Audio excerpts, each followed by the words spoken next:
Bismillahirrahmanirrahim. Assalamualaikum warahmatullahi wabarakatuh.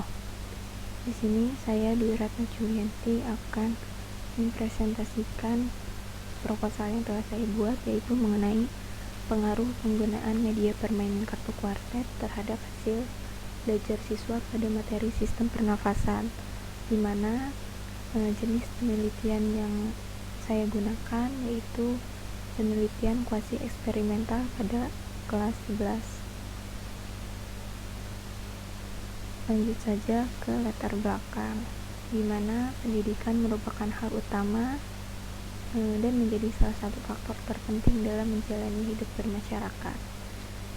Selain itu, proses belajar sendiri dapat tidak hanya mengenai guru dengan siswa, akan tetapi ada media dan atau sumber yang digunakan ketika proses belajar berlangsung. Nah, media pembelajaran yang digunakan ini berbasis visual, di mana dengan menggunakan permainan kartu kuartet, di mana media kartu kuartet ini dapat membantu siswa dalam proses mengingat, memahami, dan menguasai konsep materi.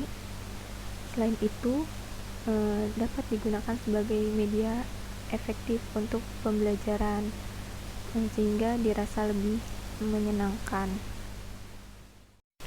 Selanjutnya dilanjut dengan rumusan masalah. Nah, adapun rumusan masalah yang telah dibuat berdasarkan latar belakang permasalahan sebelumnya. Yang pertama, bagaimana keterlaksanaan pembelajaran dengan dan tanpa media permainan kartu kuartet pada materi sistem pernafasan. Yang kedua, bagaimana hasil belajar siswa pada pembelajaran dengan dan tanpa media permainan kartu kuartet pada materi sistem pernafasan. Yang ketiga, bagaimana pengaruh media permainan kartu kuartet terhadap hasil belajar siswa pada materi sistem pernafasan. Dan yang keempat, bagaimana respon siswa terhadap pembelajaran dengan dan tanpa media permainan kartu kuartet.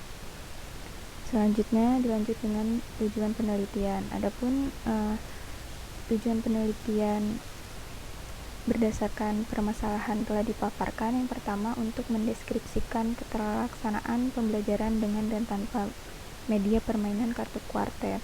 Yang kedua, untuk menganalisis hasil belajar siswa pada pembelajaran dengan dan tanpa media permainan kartu kuartet.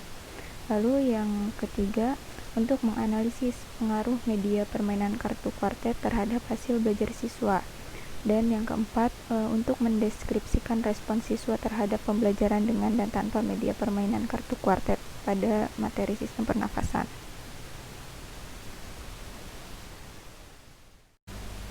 Selanjutnya ada manfaat penelitian.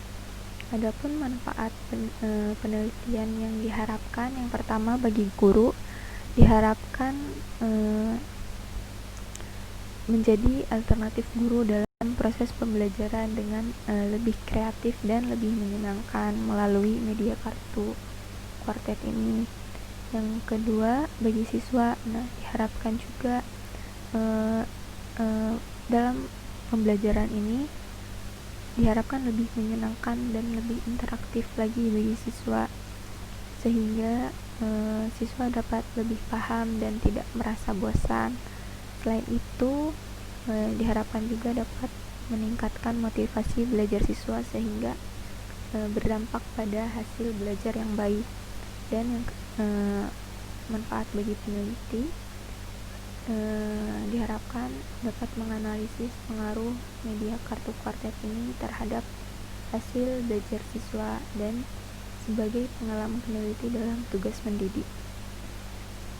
Adapun batasan masalah yang dibuat, yang pertama, materi pokok bahasan tidak keluar dari materi sistem pernafasan. Jadi yang digunakan dalam pokok bahasan dalam penelitian ini hanya materi mengenai sistem pernafasan saja.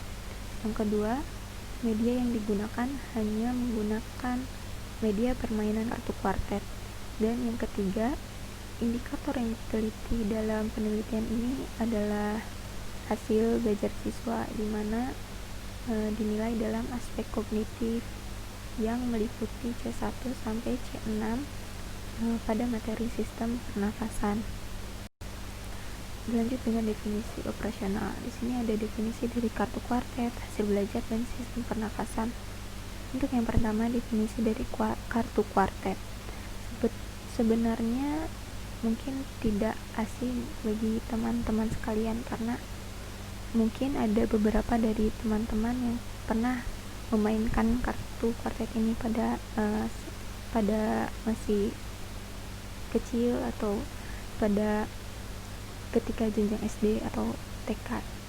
Nah, kartu kuartet ini merupakan kartu permainan yang terdiri dari sejumlah set kartu, dengan setiap set kartunya itu sendiri terdiri dari 4 buah kartu yang sepadan atau sejenis, di mana setiap kartu ini memiliki kata yang menjelaskan gambar. Lalu yang kedua, hasil belajar. Nah, hasil belajar ini merupakan perubahan perilaku dan kemampuan secara keseluruhan yang dimiliki oleh siswa, dimana dinilai hasil belajar ini dinilai setelah siswa itu belajar. Nah, hasil belajar ini dapat berupa aspek kognitif, afektif, maupun psikomotorik, yang dimana disebabkan oleh pengalaman dari belajar. Yang ketiga, ada sistem pernafasan. Nah, sistem pernafasan ini merupakan salah satu materi pokok biologi SMA kelas 11, di mana membahas mengenai organ-organ pernafasan, pernafasan dada dan perut, lalu ada volume pernafasan, dan ada kelainan penyakit pada sistem pernafasan.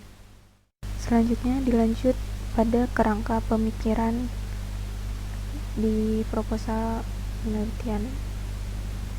Nah, dapat dilihat bagaimana kerangka pemikirannya. Langsung saja ke hipotesis penelitian. Nah, berdasarkan rumusan masalah yang telah dipaparkan sebelumnya, maka adapun hipotesis yang didapat yaitu H0, tidak terdapat perbedaan hasil belajar antara siswa yang menggunakan media permainan kartu kuartet dengan siswa yang tanpa menggunakan media permainan kartu kuartet. Untuk HA-nya sendiri, terdapat perbedaan hasil belajar antara siswa yang menggunakan media permainan kartu kuartet dengan siswa yang tanpa menggunakan media permainan kartu kuartet. Nah, selanjutnya hasil penelitian yang relevan. Saya mengambil hasil penelitian dari 3 orang. Yang pertama, hasil penelitian dari Prasidia, selanjutnya oleh Istiqolah, dan hasil penelitian oleh Aryani, di mana hasil penelitian dari ketiga peneliti ini menunjukkan bahwa adanya perbedaan hasil belajar siswa dengan menggunakan media permainan kartu kuartet ini, di mana hasil belajar siswa dengan menggunakan media permainan kartu kuartet dirasa lebih baik dibandingkan dengan siswa yang tanpa menggunakan media permainan kartu kuartet. Selanjutnya dilanjut ke metodologi penelitian. Nah, ada metode dan desain penelitian yang dipakai. Jenis penelitiannya penelitian eksperimen dengan desain kuasi eksperimental, tipenya post-test dan pre-test non-equivalent control group, di mana untuk mengetahui bagaimana perbedaan kemampuan antara kelas yang diberi perlakuan dengan kelas yang tidak diberi perlakuan. Adapun variabel bebasnya yaitu pembelajaran menggunakan media permainan kartu kuartet, sedangkan variabel terikatnya yaitu hasil belajar siswa. Nah, kemampuan kedua kelompok ini diukur dengan pretest yang dilakukan sebelum perlakuan dan post-test dilakukan setelah perlakuan. Adapun jenis dan sumber data. Untuk jenis datanya bersifat kuantitatif dan kualitatif. Untuk data kuantitatif ini didapatkan dari hasil tes, sedangkan data kualitatif didapatkan dari hasil observasi dan angket. Untuk sumber datanya, adapun tempat penelitian dilaksanakan di SMAN Purwakarta. Lalu untuk populasi penelitian yang digunakan pada penelitian ini yaitu siswa kelas 11 semester genap tahun ajaran 2019-2020 di SMAN Purwakarta, di mana diambil 2 kelas sebagai sampel penelitian, yaitu kelas 11 MIA 1 dan 11 MIA 3, di mana masing-masing kelas tersebut terdapat 30 orang siswa per kelas. Lalu adapun sampel yang digunakan yaitu purposive sampling. Untuk waktu penelitian dilakukan pada tahun ajaran 2019-2020, dimulai dari bulan Februari sampai Maret tahun 2020. Selanjutnya ada instrumen penelitian. Nah, instrumen penelitian yang digunakan untuk penelitian ini ada lembar observasi, soal tes, dan angket atau kuesioner. Selanjutnya dilanjut ke teknik pengumpulan data. Adapun sumber data yang dapat diperoleh yaitu dari guru dan dari siswa. Untuk jenis data dan teknik pengumpulan data dapat dilihat tabel di PPT. Nah, untuk instrumen penelitian tadi sudah dijelaskan. Instrumen penelitian ini digunakan lembar observasi, soal tes, dan angket.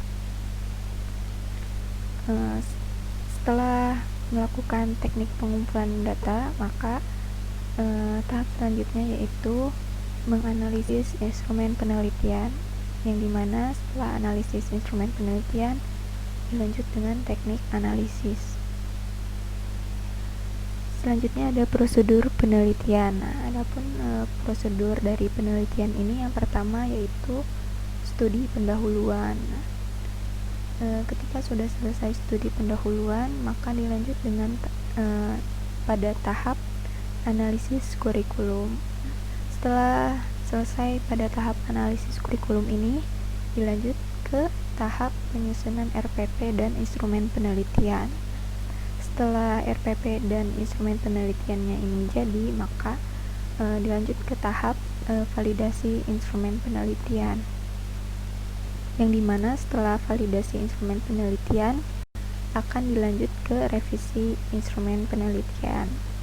Nah, setelah dilakukan revisi, maka dilanjut ke tahap uji coba instrumen penelitian, dimana setelah dilakukan uji coba instrumen penelitian ini, maka dilakukan ke tahap pelaksanaan penelitian. Nah, dimana setelah tahap pelaksanaan penelitian dilanjut ke tahap akhir. Untuk alur penelitiannya sendiri dapat dilihat. Mungkin sekian penjelasan mengenai proposal yang telah saya buat.